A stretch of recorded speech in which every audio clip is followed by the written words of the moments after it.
is of inferior type, also known as a Mongol. Anybody know what a Mongol is?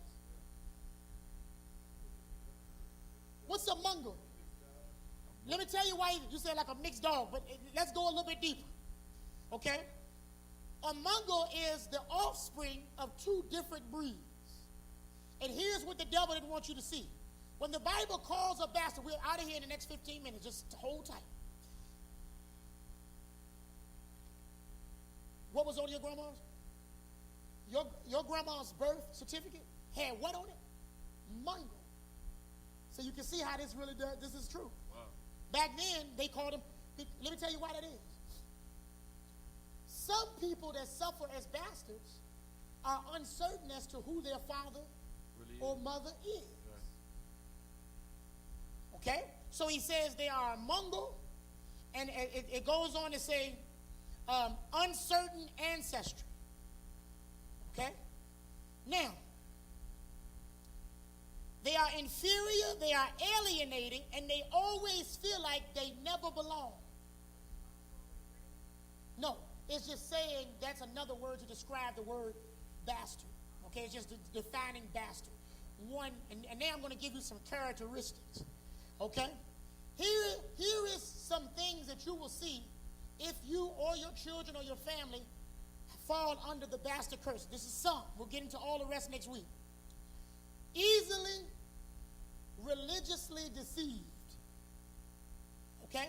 Religious deception is easy. You ever see people that jump from one religion to a next? Always some new belief. All right? Here is one. This is so important. Notice this, deacon. It says that they will not enter into the congregation of the Lord. Now, in the Old Testament, that means they wouldn't even let you come to church. What does it mean in the New Testament? What does it mean to us? Those that have the bastard curse are the very same people who you can't pay to come to church. You ever meet people, you just can't get them to come to church? Or some of us have the bastard curse. We come to church, but here's one that's going to apply to about 10 of us right here. Listen good. We come to church, but we never ever feel truly connected to God. Or do we feel part of the family? We always feel like everybody else can understand and get it, but we feel disconnected from church. When you are that way, you don't know why you're that way. You feel alienated, and that is because you are operating from a bastard curse. Yes, sir. Is that spiritually like he said, he that don't have the spirit of God is none of his? Yes. Good. It's the same principle. Right. He that have not the spirit of God is none of his. When you have this feeling, you will grow up feeling alienated. Now, some of y'all in here, while I'm talking, you can feel it in your stomach. No matter where you've been in a room with 100 people, you always feel like you're by yourself. I'm going to really talk about this next week. You could be in a room with 1,000 people, and you still feel like you're on an island. And this might not be everybody, but I'm talking to somebody. You are extremely isolated within yourself, and even when people extend themselves, you just don't feel it. Most of the time. Okay? Now, you feel like you can't just get closer to God. You find yourself constantly saying, I want to get closer to God. I feel like I am, but when you do, somehow, bam, you're back to square one. Man, oh man, these demons in here are so fighting right now. They are fighting so hard, they don't want you to get this. Watch this. They wander from church to church. Be careful for church hoppers. Most of them don't know why, other than looking for the truth. They also operating off a bastard curse. And there's a spirit that we're going to talk about too called the vagabond. A vagabond spirit is a spirit that won't let you stay on one job. That you switch jobs, you switch apartments, you're always moving. You can't keep nothing consistently. That is called a vagabond spirit. Amen. Come on, y'all. Say amen. We're going to get free from this. Some of y'all are going to finally be able to stay on a job, finally be able to keep a situation, finally be able to keep a car, finally be able to keep some things. And I'm telling you, your life is going to change once you get this information. Amen. All right, now, inferiority complex. We're going to talk about it next week, and I got a couple minutes. What does it mean to be inferior to somebody? Beneath them. You feel like no matter what, you're not as good. You're less than everybody else. All right? Now, I want you to get this. Give me Zechariah. We're going to come back here next week again, but I want to touch it. All right? 9 and 6. Watch this, y'all. Zechariah 9:6. You feel passed over? And here's the two different groups we're going to deal with next week on rejection. Okay? You either are extremely shy, you're really shy, or you're the opposite, which is extreme aggression. And extreme aggression is people that no matter what, you got to get some attention. So the shy people says, don't look at me. But the over-aggressive bastard, or one that's under that curse, is the one that's real flashy, that got to be seen or got to have the biggest mouth. You ever see people when they walk in, no matter what, they always got to be the loudest one in the room. And you're like, God, why you so loud? As soon as they get to the table, they're just loud. For no reason. They always got to overtalk. They got to take over the conversation. Yeah. You know anybody like that? Oh, yeah. Every time they've got to be the one. And when I go over clothes and stuff next week, that's why y'all need to bring these friends. I'm going to show you that you can either manifest this spirit with over-aggression, or like the shy person says, don't look at me. Right. So the shy person will be very plain all the time. And there's nothing wrong with being plain, but when it becomes a thing where you have to be that way so that no one looks at you, you kind of want to stand, especially with young girls. I'm going to talk about it next week. There's a time when a young woman wants to look pretty.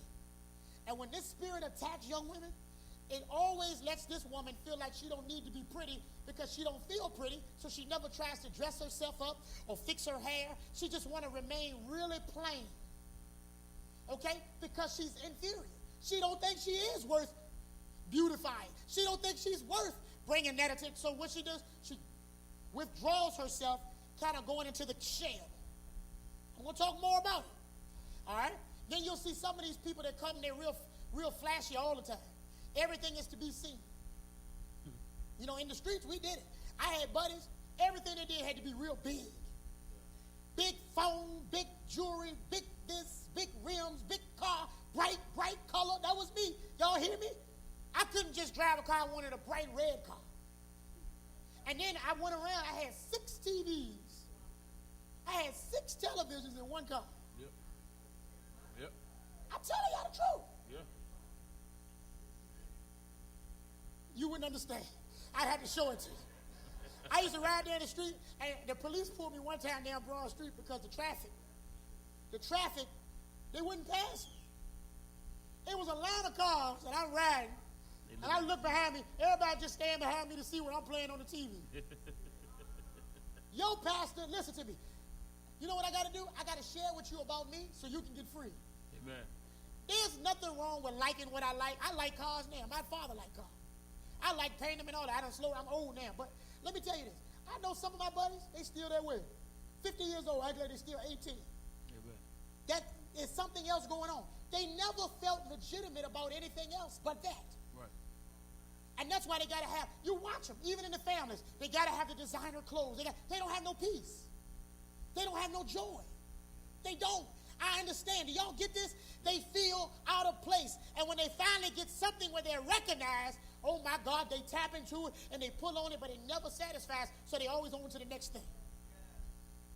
Anybody know what I'm talking about? Okay, y'all quiet in here today.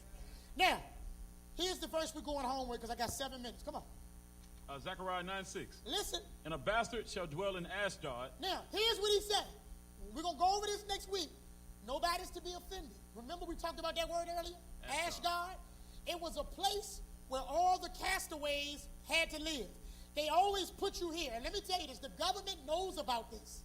The government knows about what Section 8, it knows what the projects have done. That's why it's called projects. It's called a project, and I got to repeat this again. Every time I think about it, I'm going to talk about it again next week. It's called a project because they were doing an experiment on how you can mentally train people to stay in the same condition. Amen. And that part of the project is coming to an end. Yep. Don't you see all over the country, they're doing away with projects? Yep. All over the They do it. It's a real experiment. Yep. Listen, if you go up in Atlanta, we were going to Atlanta 10 years ago. They still had all those real rough projects. They turned them down, and the other folks are building stuff. Yep. You go there here, ain't no more Dove Court. Ain't no more black whales, we knew it. Listen to me, Creighton Court, I told them at the city council meeting when we left, went out to eat, me, Marty, Drew, all of us out there. I sat at the table, said, Creighton Court going down next. Marty, Drew, he said, son, I understand you know some things, but I've been doing this a lot longer than you. I said, Marty, Drew, this is a plan that's bigger than Richmond. Yeah. This is a plan that's around. I said, Creighton Court going next. And what do you see? Well, not Creighton Court. I said, all that area where Armstrong School is. Yep. I said, they're going to be building up. And I'm telling you now, Yeah, Creighton going. Yeah. It's prime real estate. It's prime real estate. Yeah. But it's only going because they have completed this phase Yep. of the prime. And that's why you see all the crime back out into the outlying areas again. Because they the move money, people out. not even talking spiritual now, the money of any community is always in the city. Yep. The bus line. The money is always in the city. They trick black folks especially into just getting enough money to go buy a little home out in the county. That's right. So you can look like, when 1984, we moved to where my mom and dad lived at. You got a house with central air conditioning out in the county. Running backyard. You were doing something. And that's all you got. Now, what they did is they took all the stuff from the people in the city. They gave them Vouchers. $20,000 or vouchers. Yeah. Took them houses from them so they could sell it back to y'all if you can get it for $300,000 Or more. Or more. or more. Or more. Go down Way Dove Court now, look like Dr. Seuss laying down there. Yep. My Go to dad- Howland Park, which was originally rich people. Yep. But the project is coming to a second phase. Yep. And the second phase is watch how after years and years. Listen, the people I knew, I used to be in the projects all the time. I knew a girl that had a rent. This is a true story. I knew a girl, and I never saw her, but they tell me, she even said her rent was less than $50. Okay? She was late. She was late. They tell me that some people had rent lower, $25. listen to me, lower than $10. She was late. How is it that my rent is $10 and I lived there for 15 years and I didn't save up enough money to get out? And what I ended up doing was birthing more children who, and let me say this, they ain't gonna like me when I say this on Facebook, real. but I'm saying it because I love my people for real. That's right. I ain't one of these uppity preachers that's up there and I don't have no mansion. Y'all might see me anywhere down there buying dollar store. I stay in the dollar store. I don't have it. Okay, I love my people. I'm with my people. Amen. All right, I still be in the hood for real. What I'm telling you is this: why do you think you got 4 generations in the projects and nobody could escape? Grandma was there, mama was born there, I'm born there. Now I just had a baby. You're talking about 4 generations grew up in the projects, And didn't allow one man to live there. and they didn't. And you don't know that. That's, you know why? Because it's mental. It's a spirit. And it's a place called Ashdod. Yep. That in the Bible says when you're in Ashdod, no matter what you do, I'm coming, Brother Show, because you feel inferior. I'm going to talk about this next week. Don't you miss it. When you feel inferior, you destroy everything because you don't even feel you deserve something nice. If you think I'm bluffing, give somebody that with this mentality, bless their heart, give them something brand new. In 6 months, they're going to tear it up. Amen. Amen. Don't matter. I saw the rapper T.I. was on the Breakfast Club the other day. He said he went back and bought all the houses he sold dope in Atlanta. He said he bought them all, had them in Section 8, made them brand new, made them look real good, right, fancy. He said so his people could see how it felt to have something nice. He said it broke his heart. He spent all that money. He said he rode by there in a couple months. The houses were towed back there. They were selling dope. What I'm telling you is this. It's mental, and the government knows it. It's why it's called a project. And the Bible knew it before the government ever dared it, and we won't go back to God because these people are living in Ashdod. In Ashdod, they are, watch this, read, I'm coming, Brother Show, come on. Amen. Come on, And I a gotta bastard- get through this. And a bastard shall dwell in Ashdod, What they gonna do there? and I will cut off the pride of the Philistines. I'm gonna cut their pride. They ain't gonna have no pride. Come on. And I will take away his blood out of his mouth, and his abominations from between his teeth. Uh-huh. But he that remaineth even shall be for our God. And Yes. he shall be as a governor in Judah and Ekron, and as a Jebusite.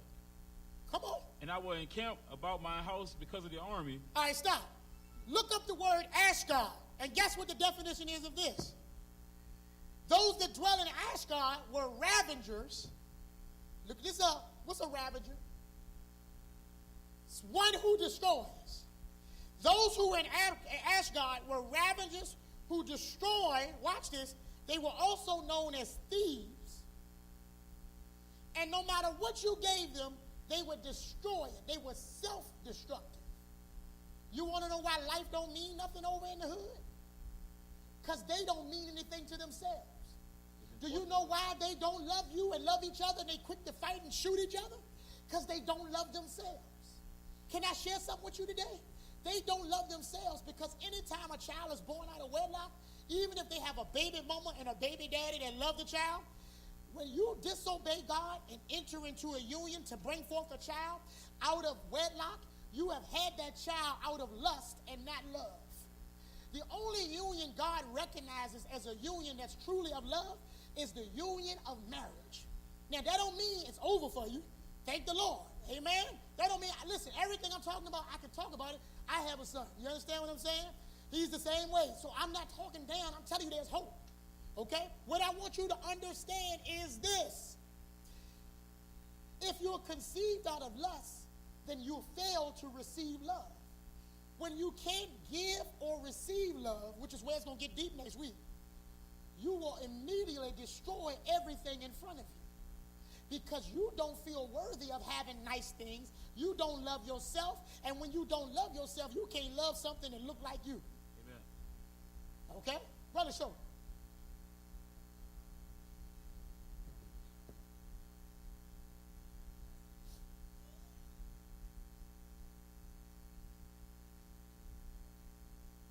Yep.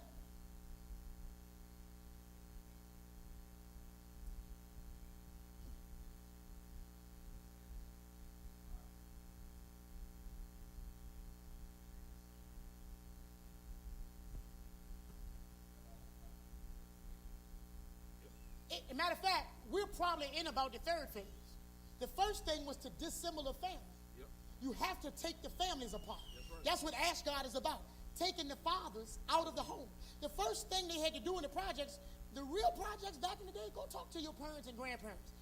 You couldn't let them, they come by and check the project. They come and look in there. If a man's clothes was up in that closet, Yep. come on, older people, talk to me. Am I lying? You're getting put out. Come on, I'm only 37. They would do checks. What you say, Grandma? They'll put you out. Yeah. Okay? I didn't just get this. I talked to them. I sat down one day and just asked everything I could. I asked her. I asked I said, what did they do? She said, my grandma said, we used to have to hide the TVs, fancy TVs and stuff. You couldn't have a nice nothing. Because if they saw nice stuff, you would investigate. Yep. Well, married people, I don't believe you could be. You couldn't be married in there. No, you couldn't. It was only 4. See what I'm saying? That's right. So you got the guys creeping in there, sneaking out the back door. Here comes the inspectors. And it was to destroy the home. Because when the man is gone, I'm telling you, things fall apart. Yes, sir.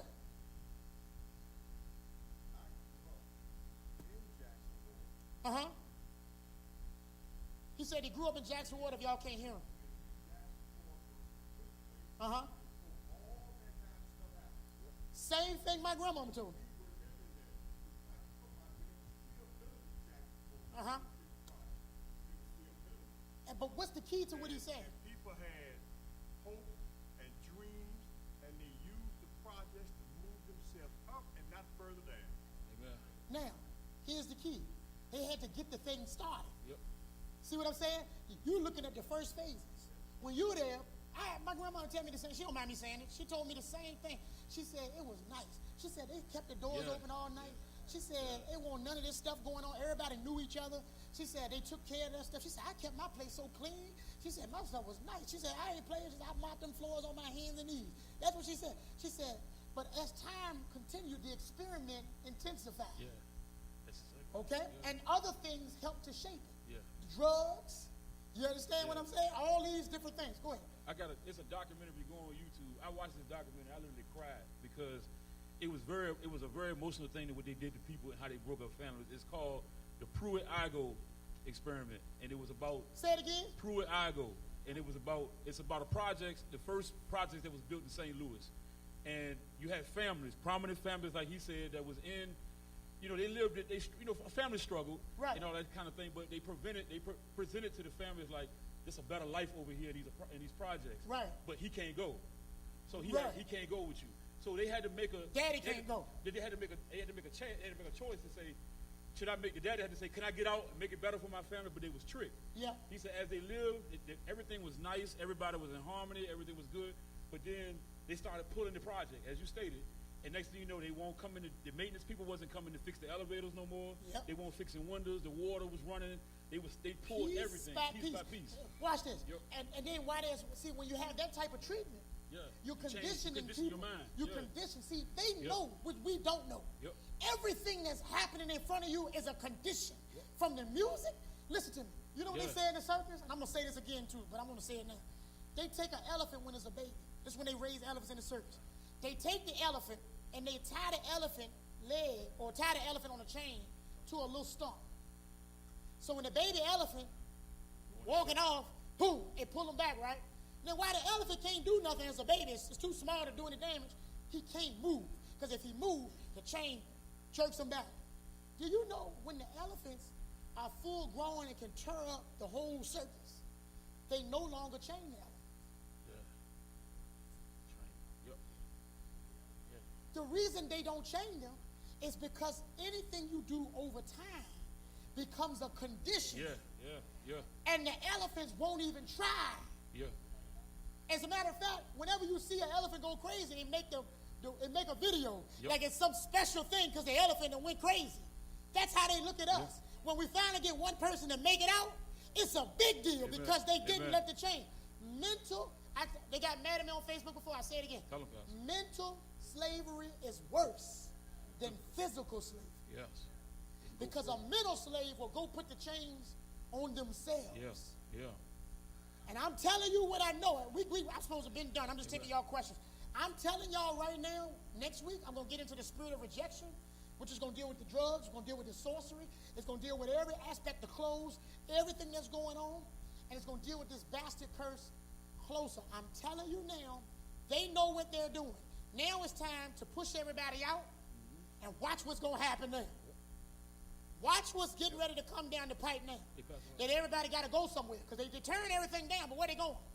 Back out to the county. Where they going? And then you're going to see. Go out to county now and look at it. Go to Howland Springs. You know what Howland Springs? When I was little, Howland Springs was known as a predominantly, it ain't nothing like it is now. And matter of fact, Howland Springs made the top so many ghettoist cities in the United States. Yeah, The only one yeah. that beat, listen, they said, you can Google this right now. They said Howland Springs is more ghetto than the city of Richmond. I'm not saying that's true. And born out of wedlock. They said, and they have the most children born out of wedlock. Why is that a statistic? If it don't matter, why is that a statistic? Because they know about this. Yep. They know. And God been told us this is called a bastard curse. Why is the ghetto related to children born out of wedlock? What correlation do they see that you don't? Listen, the reason why they pump the music, I'm going to get into all this. Oh my God, I wish I had time. They get into the music then shapes how we dress. Yep. They know that they need our children to grow these dreadlocks to get this wild stuff. I'm not saying nothing wrong with hair. I need you to get this. Everything means something. If you don't think it means something, why when you go to the service, the first thing they do is cut your hair. Hey. Because Amen. they know that hair represents rebellion. Amen. Did you know that? Amen.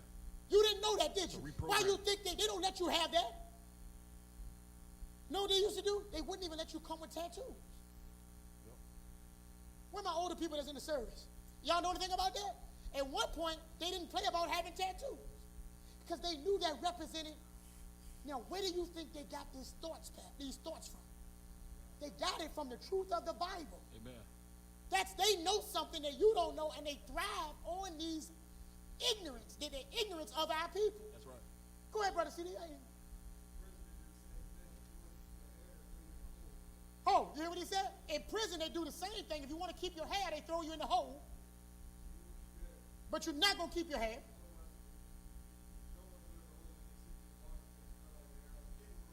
You can't even grow a beard.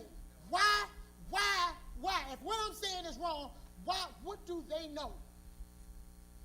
Why is it important? So I'm just telling you that there's a certain conditioning that they understand and men are destroyed for what we don't know. Amen. Go ahead, brother, show them we got to close.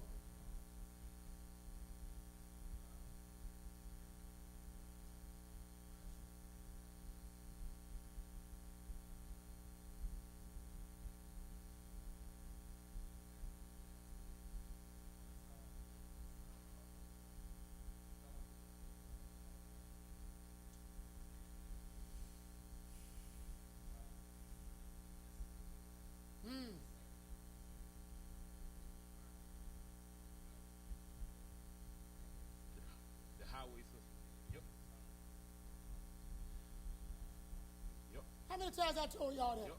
They can bring the tank in, Every project in the country is always built beside the interstate. and it's built like military. And if you barracks. look at an aerial map, you will see how they put these projects in these individual communities within the community to keep them gated in. They always did that because they said if this project goes bad, we can go fix it.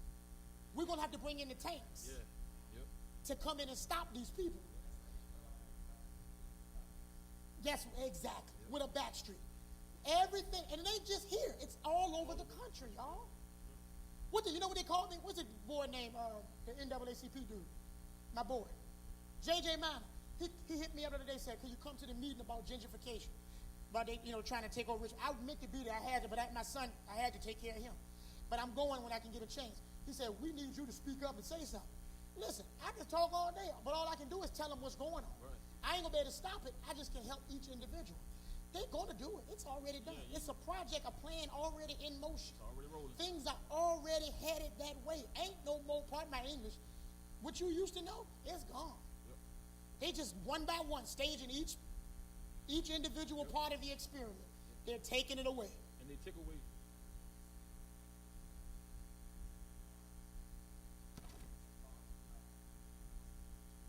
What do I, don't we teach that, y'all? Brother, show you were meant to be here. Because I teach them that all the time. If you, in any state you go in, what do we teach? If you go west, there's better schools, there's more money, and there's a nicer part of town. When you go east, it's always the quote-unquote hood. Southside. I don't care where you go. Sister over there. It's the same way here. Go to Henrico. We all Henrico County. How do we all Henrico